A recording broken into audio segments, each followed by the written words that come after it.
अल्लाहुम्मा सल्लि अला मुहम्मद व अला आलि मुहम्मद कमा सल्लैता अला इब्राहीम व अला आलि इब्राहीम इन्नका हमीदुम मजीद। अल्लाहुम्मा बारिक अला मुहम्मद व अला आलि मुहम्मद कमा बारकता अला इब्राहीम व अला आलि इब्राहीम इन्नका हमीदुम मजीद। बिस्मिल्लाहिर्रहमानिर्रहीम।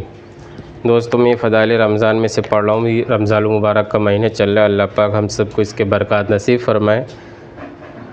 रोज़े के आदाब। मशाइख ने रोज़े के आदाब में 6 उमूर तहरीर फरमाए हैं कि रोज़ादार को उनका अहतमाम ज़रूरी है।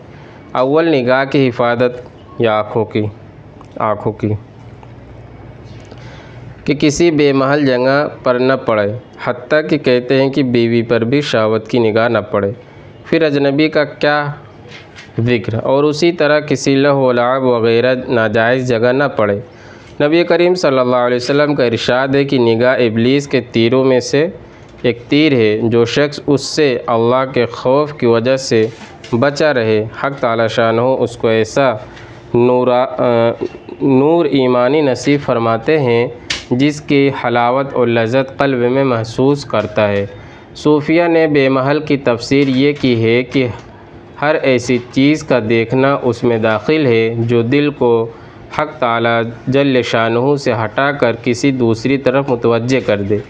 दूसरी चीज़ ज़बान की हिफाजत है। झूठ, चुगलखोरी, लग़्व व भूख, उस ग़ीबत, बदगोई, बदकलामी, झगड़ा वग़ैरह सब चीज़ें उसमें दाखिल हैं। बुखारी शरीफ की रिवायत में है कि रोज़ा आदमी के लिए ढाल है, इसलिए रोज़ादार को चाहिए कि ज़बान से कोई फहश बात या जिहालत की बात, मसलन तमस्खुरन झगड़ा वग़ैरह न करे। अगर कोई दूसरा झगड़ने लगे तो कह दे कि मेरा रोज़ा है, यानी दूसरे की इब्तिदा करने पर भी उससे न उलझे। अगर वो समझने वाला हो तो उससे कह दे कि मेरा रोज़ा है, और अगर वो बेवकूफ़ ना समझ हो तो अपने दिल को समझा दे कि तेरा रोज़ा है। तुझे ऐसी लग़्व बात का जवाब देना मुनासिब नहीं। बिलखुसूस ग़ीबत और झूठ से तो बहुत ही एहतिराज़ ज़रूरी है, यानी बहुत ज़्यादा बचना ज़रूरी है। बाद उलमा के नज़दीक उससे रोज़ा टूट जाता है, जैसा कि पहले गुज़र चुका। नबी करीम सल्लल्लाहु अलैहि वसल्लम के ज़माने में 2 औरतों ने रोज़ा रखा। रोज़े में उस शिद्दत से भूख लगी कि नाकाबिले बर्दाश्त बन गई, हलाकत के करीब पहुँच गए। सहाबे किराम रज़ियल्लाहु अन्हुम अजमाइन ने नबी करीम सल्लल्लाहु अलैहि वसल्लम से दरियाफ़्त किया तो हुज़ूर सल्लल्लाहु अलैहि वसल्लम ने एक प्याला उनके पास भेजा और उन दोनों को उसमें क़े करने का हुक्म फरमाया। क़े यानी उल्टी, वामिट। दोनों ने क़े की तो उसमें गोश्त के टुकड़े और ताज़ा खाया हुआ खून निकला। लोगों को हैरत हुई तो हुज़ूर सल्लल्लाहु अलैहि वसल्लम ने इरशाद फरमाया कि उन्होंने हक़ ताला शानहू की हलाल रोज़ी से तो रोज़ा रखा और हराम चीज़ों को खाया कि दोनों औरतें लोगों की ग़ीबत करती रही। उस हदीस से एक मज़मून और भी मुतरशख़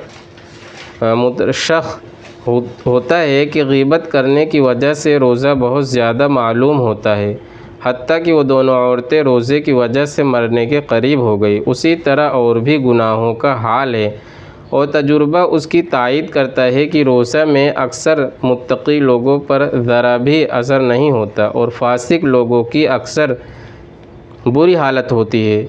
इसलिए अगर ये चाहे कि रोज़ा न लगे तब भी उसकी बेहतर सूरत ये है कि गुनाहों से उस हालत में एतराज़ करें, बिलखुसूस ग़ीबत से, जिसको लोगों ने रोज़ा काटने का मशगला तजवीज़ कर रखा है।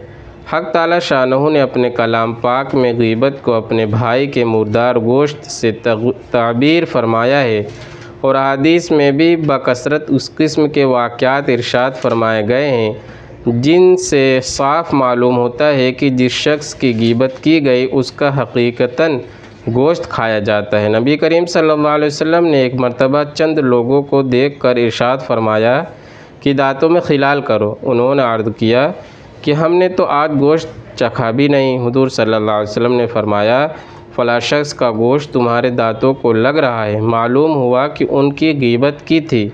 अल्लाह ताला अपने हिफ्ज़ में रखे कि हम लोग उससे बहुत ही गाफिल हैं।